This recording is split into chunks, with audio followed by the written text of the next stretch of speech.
Hey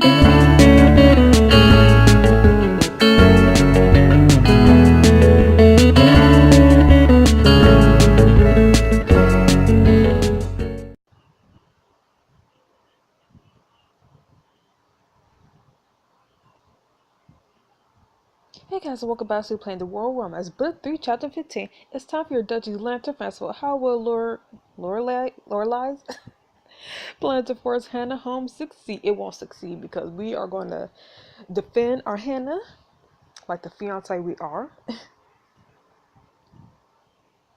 The World Romance Book 3. Woo. Chapter 15, Light the Night. Light it up with the fire. Remember, so Lorelai's staff carried trunks of luggage across your Dutchie's bridge. Hannah's luggage. Lorelai, you just slow down. There must be a way to work this out. If Hannah wants to remain a recognized member of the Lee family, she'll return home at once. Well, she's gonna take my last name. She's gonna be Hannah Winchester. But Victoria is my home. The Dutchie's not your home, child. Your home is in Shanghai. Hannah grabs your hand and squeezes proudly. My home is wherever will it. Oh, so cute. That's enough, Hannah. At Duchess of Victoria, I asked that we talk this over and come to an understanding. I could replace in the clothes you take from him. I mean, I could. Mara, I command you to Caesar. Oh, I want to be nice, but I also kind of want to be savage. No, these will be my in-laws, so I have to be nice. We waited too long in the hope that our words could produce the results we desire. Now that time has passed, the action was required. Trust me, I'm protecting Hannah. I'm doing so the best way I can. Hannah's a grown woman. She could take care of herself. I've seen it. You don't know her as I do. Hannah's a sweet, delicate flower. That kind that requires careful tending to make it bloom to its best advantage. Left here with the weeds, she'll wither. Calling me a weed? Lorelai, cutting off Hannah won't bring her back to you. I'm proud of my resilience. Who you calling the weed? Exactly. Who you calling the weed, chick? Say that though. I know Hannah. If you think taking her clothes is the best way to get through to her, then maybe not as well as you thought. There's no need to escalate things further. We say all we come to say. While Lorelai's attendance passes with the over truck of clothes, Hannah's eyes lock into an embroidered black dress laid across the top. That one too, you know that what that dress means to me. I only hope it means enough for you to finally come to your senses. Otherwise, Lorelai snaps the trunk shut. Mother, you lost your right to call me that. Another attendant lifts the trunk and carries it down the driveway. Further on, you see members of the press begin to arrive for the festival. If you like it back, find me instead to make arrangements for your travel home. Lorelai turns and walks to the stage. I made that dress. She had no right to take it. I know you sold it yourself, but it sounds like there might be more to the story. I sold it with my grandmother the summer before she died from a pattern she used when she was my age. I still remember the way she smiled when she saw me wearing it for the first time. And now it's gone. It's not gone yet. It may as well be unless I was to find some way to take it back. Even then, I couldn't possibly go against my mother by stealing from her. Is it really stealing from her if you're taking something that already belongs to you? We've had to dream up some form of distraction, work our way past the staff, find the right trunk. Oh well, do you think we could really pull it off? What? Stage a heist to steal back Hannah's dress. You're tempting me. I really want to do it, but what if I get to have some alone time with Flynn? I want to save my diamonds for that, so I'm sorry, Hannah. It's fun to fantasize, but I don't think we should risk making things worse for your mom. You're right. Still can't believe she would cut me off to begin with, and that's how rich families are. I feel like a child weeping over lost toys. You have to be heartless not to be affected by something like this. Your mother knows that. What she doesn't seem to know is that it's going to take more than a few empty hangers to break Hannah Lee. You're right about that as well. Turns out I'm right about a lot of things. True. Thank you for that. Besides, it isn't as though she's tossing my things to a furnace. I'll get them back someday. Oh, I wish I could do it, Hannah. Like I totally would if Flynn wasn't calling from my heart. Exactly. It's just a matter of patience. Do you know what might make me feel better in the meantime? Letting me help you get ready for tonight's Lantern Festival. That's right, we should both get ready. The festival's starting soon. You walk into the boutique with Hannah where you find Gladys waiting for you. Gladys, what are you doing here? Each year, the most talented dressmakers of Victoria make custom gowns for the annual Lantern Festival. The best is presented before the judges. If she likes it, she traditionally rewards the dressmaker by purchasing the dress, then wearing it to the festival where she released her lantern. What a wonderful tradition! I'm told this year's dress represents the lake near your estate where the lanterns float. Cool blue thread works with the water accentuated by local gemstones for the lanterns. I have to say, I've seen many such dresses presented in my time here, but none quite as radiant as what arrived this morning, my homie. Gladys takes a dress from the rack and turns to face you, holding a sparkly blue and silver gown that shimmers against the light. It's exquisite. I've never seen something so delicate, and at the same time so striking. The people of your duchy will adore you in it. I just know the press will too. I can't wait to see how it looks on me. Ooh, that is beautiful. But nope. We'll just wear our LBD, which always comes in handy. I appreciate the help. I think I'm going to play it safe tonight. Fortunately for you, you look beautiful no matter what you wear. Oh, Hannah. Ready to go? Yes, but... Hannah sighs. I'm just not sure how I can face my parents tonight. I need to say something, do something to help them understand. I just don't know what's left for me to say to my mother. And it sounds to me like you should be talking to your father instead. I could try, but I've never convinced him to overturn my mother's wishes before. This isn't over yet. We'll find a way. I believe in us. I hope so, but with the press family alive tonight, the last thing I want is for my family troubles to overshadow your festival. It's going to be a beautiful night where I intend to enjoy it. You and Hannah make your way to the front of the stage where you find the Lantern Festival just beginning. Ooh. You step outside to the sight of friends and acquaintances mingling happily across the grounds while members of the press gather near the bridge. Then you look up. Suddenly you're struck by the sight of 100 glowing lanterns sailing across the sky of your duchy. So beautiful. Dang! I love lantern festivals. It's so beautiful. What a wonderful world we're here now. I can't help myself. I love lantern festivals. Gladys appears beside you, joining you and gazing across the floating lanterns. Welcome to your first Cordonian Lantern Festival, my homie. It's amazing there are so many lanterns in the sky. The hopes and dreams of your people, as such as many of them would be for you. I've attended this festival for years, and this is the most I've seen. Your people are excited to have you. So, each lantern is someone's wish? Traditionally, lanterns represent two things. A wish, yes, but often the desire to let something go as well. A few members of the press get sight of you and immediately raise their cameras in your direction. Uh-oh. Live from Valterra, Duchess Wood has just joined the festivities. We're expecting to hear her wishes later this evening. Just then Lorelei steps out behind you. Good evening, everyone. Lady Lorelei, we weren't told you'd be making an appearance tonight. Your stance on Duchess Wood has been a major source of mystery for some time now. Does your presence here mean you decide to offer her your support? No, she couldn't care less. She hates me. And what about Duchess Wood's wedding to your daughter? Have you made plans to attend? Nope. For now, my husband and I are just here to enjoy the festivities, but... Lorelei fires a knowing look towards you and Hannah, then looks back to the press. We'll have a statement for you by the end of the night. Lorelei leans into you and Hannah, speaking too quietly for the microphones. You have until the party ends to make the right decision. F you. Lorelei turns back to the camera to grin away before moving past you into the party. Judges will. Let's hold off on any further questions until later. Press dissipates into the crowd at your request, eager to capture extra footage of the festival. This is exactly what I was worried about. My problems upstaging your night. Don't worry, we'll figure out a way to resolve this.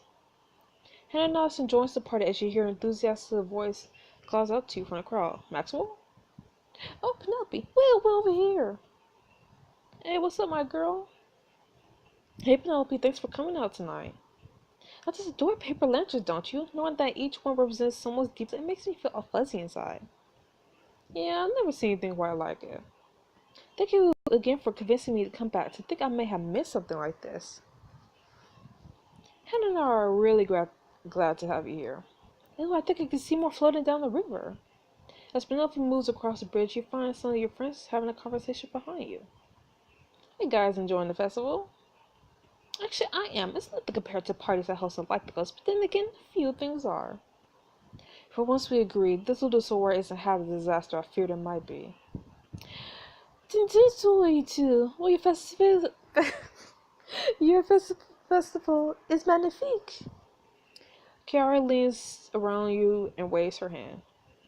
Father, come say hello to our host. Hakim approaches from nearby to join your group and offers you a respectful nod. Good evening, Your Grace. What a lovely night for this year's Lantern Festival. It's perfect, and I see you both have your lanterns ready to go. I'm using mine to leaving remaining doubts to stay in that court behind me. But more importantly, using my wish for speed as I learn Icelandic. So there is a language you don't know yet. How about you, Hakim? Tonight I'll be wishing for a speedy resolution to a minor diplomatic hiccup with one of my Swedish counterparts. I recently had a meeting with him, but my Swedish greeting had a Danish accent. Father, it's not like you to make such a silly mistake. At least I'm not the only one here trying to cure his professional troubles. Rochelle was wishing so hard for a contract with Portera Group, and I think he's going to find a second life to double his chances. You guys are all business. Your wishes should be more personal. Cordonia is lucky to have people like that. I mean, would be nice if there. I don't want to tell them what to do. I must do it anyway. After years to serve as a diplomat, I'm not so sure I see the line between personal and business quite so clearly these days. And my language studies are only for myself. I'm sure it's only a coincidence you're trying to join the foreign ministry. We're both very keen to hear what your wishes are during the press event later. Just then, you're trying to find Shanghai walking towards the river alone. Hakim knows she's staring to the distance behind him. Just was something wrong. I think I just had an idea. Please excuse me. You rush to catch up with Shanghai.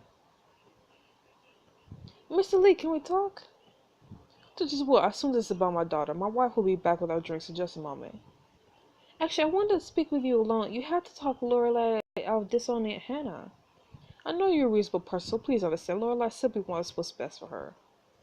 I did too. You're a woman of the world. Your background may not have prepared for you for court, but it did equip you for a life of independence. Hannah is your precise opposite.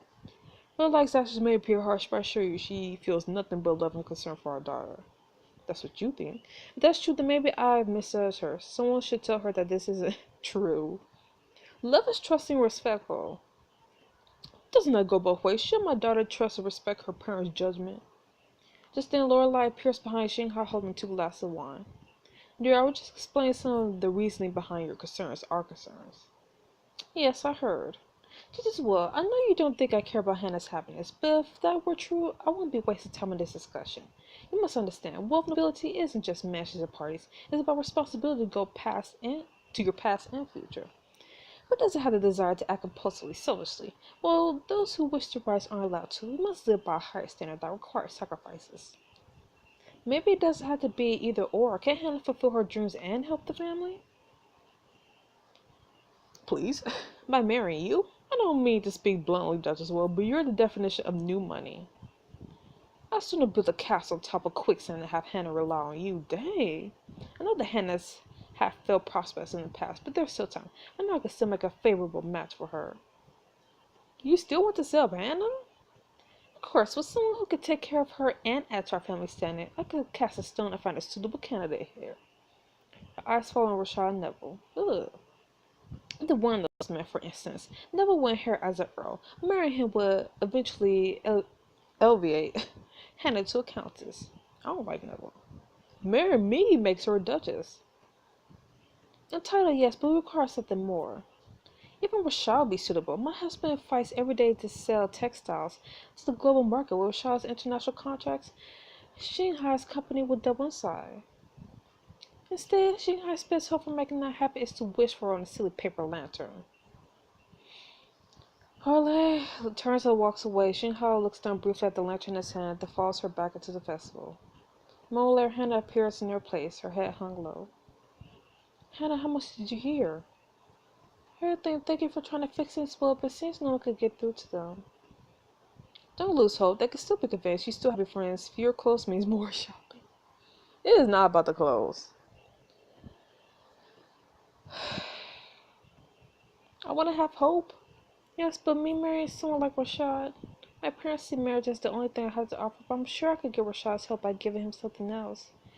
If only I knew what that was. I don't even know what he wants. But I do. Wait, what? It was Portera. The Portera group? Why does that name sound so familiar? I remember now. Well, we have to find Rashad. I know how to fix this. Hannah takes your hand and you travel with her to the crown to spot Rashad entering your estate. Rashad, can we talk? I was just about to make a call, but away. What can I help you with? Actually, I was hoping I could help you with something, your lantern wish. You know about that? I'm with the Portera group as a client. I happen to know the founder's son. We met at a gala some time ago after an evening spent discussing chopping. Or chopin. How do you say it? You told me to call if I ever need anything. Rashad, if you had a connection like that, I'd say your chances of making a deal are going to go up. Way up. So up that falls in the sky. In return for this help, work with my father, help him expand his company to Europe. I like what Shanghai's doing, but that's a big commitment, especially in exchange for a simple introduction. Rashad, it's a better chance than you had before. True. Hannah could really use a favor right now. I wonder if any rival forums would like this introduction instead. Oh, snap. But I want to be nice. That doesn't make it a sure thing. Maybe I should have been savage. In my experience, there are no sure things. All you can do is increase your chances of success and hope for the best. You make a convincing point, and Shanghai's business may well be a good deal for my firm on its own. Does that mean we have a deal? Provided you can follow through, then yes, it's a deal. Rashad shakes Hannah's hand enthusiastically, then excuses himself to make his call. Hannah, that was amazing. Do you think it was enough to convince my parents to not cut me off? Let's hope so. Either way, you prove something to yourself, stuck it to your mother, helped your family. It's like I've been saying from the start, you can do anything. Hopefully you're seeing that too. I have to admit, it feels that way right now. A little while later, you walk back outside with Hannah, where you're immediately met by members of the press gathering at the entrance to your estate. Your Grace, over here. I think that's my cue. Whatever happens to me, I just hope my mother doesn't say something in front of the cameras to hurt your standing. No matter what happens next, you did a good job tonight, Hannah. And I'm so proud of you. You cross the bridge and face the press's microphones and cameras. Your closest friends gather beside you. Judges Will, let's cut right to the point. You revealed the traitor, Anton Severus, formerly of your Grace's own inner circle. Hey, Joseph was never a part of the inner circle. He was middle circle, I guess. Winchester is more than capable of speaking for herself. As I was saying, Anton is on the loose, maybe even watching tonight's broadcast. Cordonia wants to know, if you could say one thing to Anton, what would it be? Stick it to your mother. I say, do the right thing, turn yourself in. I feel sorry for you. Make peace with the gods. To say that. I can't promise mercy, but I do know that things would be better for him and for Cordonia if he does the right thing. Your Grace, tonight we'll hear your first wishes as the Duchess of Altoria, a moment your people have no doubt been looking forward to. Right, my lantern. What am I going to wish for? Just then Hannah steps forward with the beautiful paper lantern in hand. Looking for this? Yes. You turn to face the camera. People of Altoria, it's my great honor to be here with you tonight. These have been trying times, but tonight's festival represents a light that those who wish to harm us can never extinguish. You raise your lantern to the crowd. With this lantern, I leave behind fear, naivety, minimum wage waitress jobs. I leave behind fear. People like Anton want us to be afraid. The best thing I could do is refuse. It's time to stand tall. Here. A fine sentiment. And your wish? I wish for a Cordonia united, eternal love, the happiness of my friends. A Cordonia united! No matter where we begin, no matter which region we call home, we're all Cordonians. It is my deepest desire to see us all stand together as one. The crowd cheers your response. Well said, Your Grace. The crowd cries as you raise your arms and release your lantern to the wind.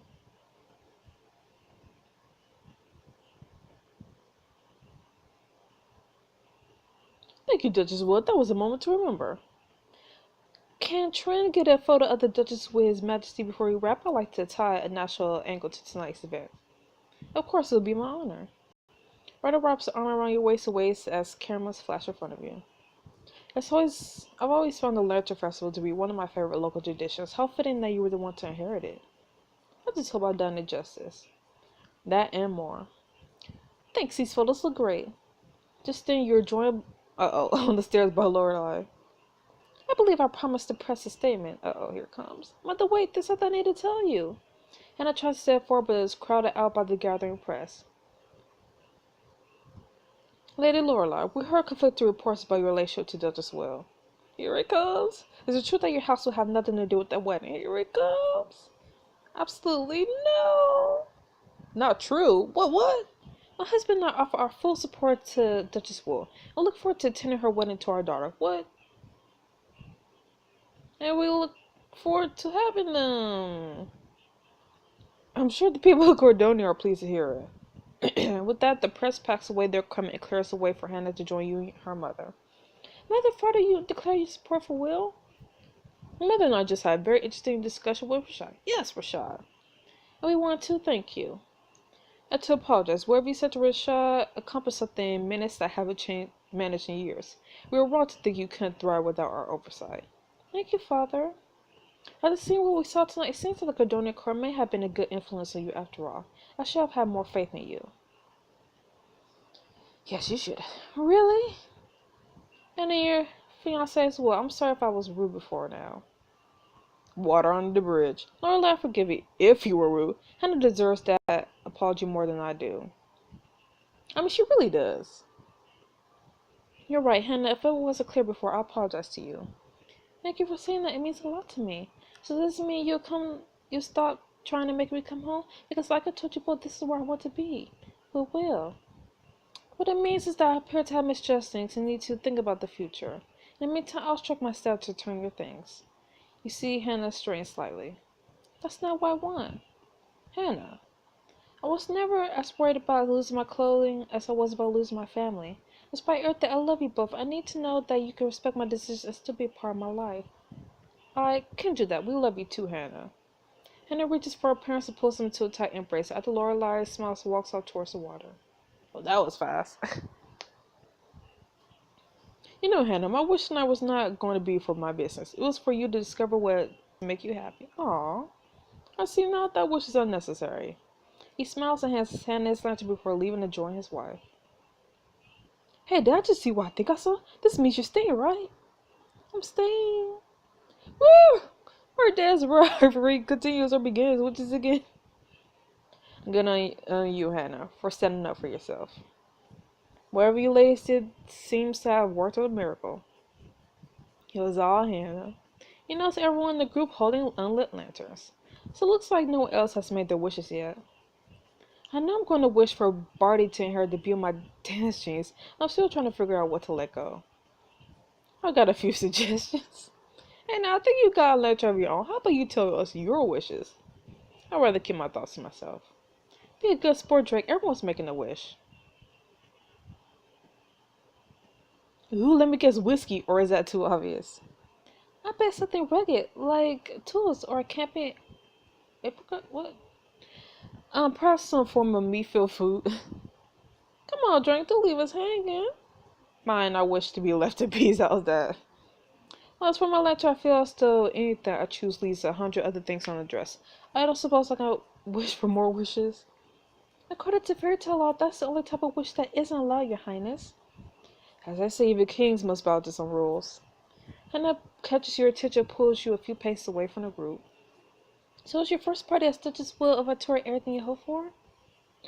It's absolutely beautiful. I couldn't have asked for a better estate warming party. You notice that Hannah is still holding her own a lit lantern. You haven't made your wish yet? I couldn't find time for it while we were dealing with my parents, but that's what I wanted to talk to you about. When I think about what I want to wish for, everything that comes to mind is about us, our future, our happiness. And then I started thinking that I'll be far happier with the wish we made together. Aw, that sounds really nice. Oh, good though. Maybe we could go somewhere a bit more private. Ooh, actually, no, the perfect place. We could go to the balcony off my bedroom. I bet the view looks spectacular right now. There's nowhere I'd rather be right now than under can't even speak. Right now than with you under those stars. Nah. Oh, Hannah, I really love to, but I don't think should leave the party. Oh, I hadn't thought of that. Leaving your own party for more than a few moments could be considered indecent. But Hannah, I'm sure that wherever you wish for, it'll be lovely. I hope so. After your friends release their lanterns, you approach Gladys, who you find standing by the door with a lantern of her own. So, how did tonight's festival stack up to past ones? Honestly, my homie, the others couldn't hold a candle tonight, but Marley attended. Now, if you don't mind releasing me from my duties for just a few moments, I have my own wishes to make. Consider yourself released. Soon the last lanterns are released to the sky and your festival begins to wind down. As guests begin to leave, you suddenly see Maxwell dash towards you across the bridge. Oh, there you are. Is something wrong? Please tell me you didn't break anything. I was on my least disruptive behavior tonight. You're welcome. Whew. It's about our plans. I finalized them this morning. Okay. We're throwing your bachelor party in Vegas. Vegas, baby, Vegas. What does Maxwell have in store for your bachelor party in Las Vegas? Find out in the next chapter. Okay, so this chapter was okay. Man. I'm telling you, we're really doing nothing with this assassination. Like I could see that or the writers probably wanted to add something sad and destructive, to increase drama. But honestly, this whole assassination and people getting shot, people getting stabbed, like they should have just let this out and just let us focus on, being Duchess and getting married and, that's it. Like, cause this whole assassination thing has just been here and there. Like, it hasn't been consistent. We still don't know who's behind it. We just been dealing with everything else and it's just been in the background, so it's kind of like you forget about it. So this book isn't fun. I mean, I guess it is kind of like the whole Duchess thing and the marriage thing is kind of like a nice break from past dramas, but it's still kind of like could still do without. But anyways, so I am happy that things turned out well for Hannah and all that good stuff. Of course, us being the MC, we're constantly just fixing other people's problems. Like, constantly. Like, I'm tired of it. We've dealt with it. And the freshmen, sophomore, and especially the juniors. So I'm tired of it. I want it to end. So anyways, I'll see you guys next week for the next chapter of The Royal Romance. So see you then. Bye-bye.